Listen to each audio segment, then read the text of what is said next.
जय माता दी। मैं पूनम अपने YouTube चैनल पूनम सरिता संगीत में आप सबका तहे दिल से स्वागत करती हूँ और आप सबके लिए माता रानी से प्रार्थना करती हूँ आप सभी लोग स्वस्थ रहिए, मस्त रहिए और अपने जीवन में खूब तरक्की करिए। और हम लोगों के भजन ऐसे ही आप लोग सुनते रहिए और खूब सारा प्यार और आशीर्वाद बनाए रखिए। बहुत सुंदर हम लोग भजन लेके आए हैं, आप लोग सुनिए कैसा लगा।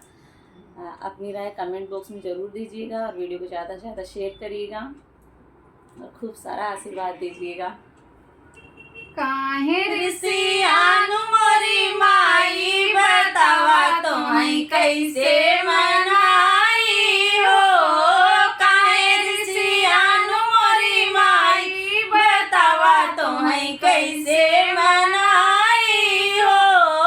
काहे ऋषियानु मोरी माई बतावा तुम्हें कैसे मनाई हो।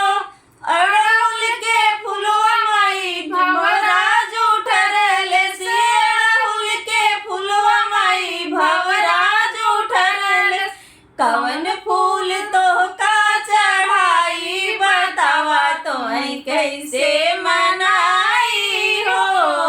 कवन फूल तो का चढ़ाई बतावा तोहं कैसे मनाई हो।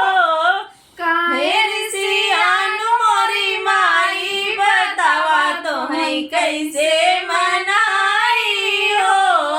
काहे ऋषियानु मोरी माई बतावा तोहं कैसे मनाई हो।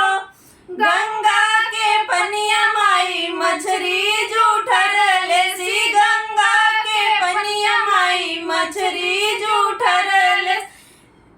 केथुआ के धरिया चढ़ाई बतावा तोहं कैसे मनाई हो। कैसे धरिया चढ़ाई बतावा तोहं कैसे मनाई हो। काहे ऋषियानु मोरी माई बतावा तोहं कैसे मनाई हो। काहे ऋषियानु मोरी माई बतावा तोहं कैसे मनाई हो। गैया के दूधवा माई बछड़ा जूठरले सी, गैया के दूधवा माई बछड़ा जूठरले। चरणामृत कैसे बनाई बतावा तोहं कैसे मनाई हो। चरणामृत कैसे बनाई बतावा तोहं कैसे मनाई हो। काहे ऋषियानु मोरी माई बतावा तोहं कैसे मनाई हो। काहे ऋषियानु मोरी माई बतावा तोहं कैसे मनाई हो। गेहुआ के बलिया माई सुगना जूठरले सी, गेहुआ के बलिया माई सुगना जूठरले। भोगवा कैसे लगाई बतावा तोहं कैसे मनाई हो। भोगवा कैसे लगाई बतावा तोहं कैसे मनाई हो।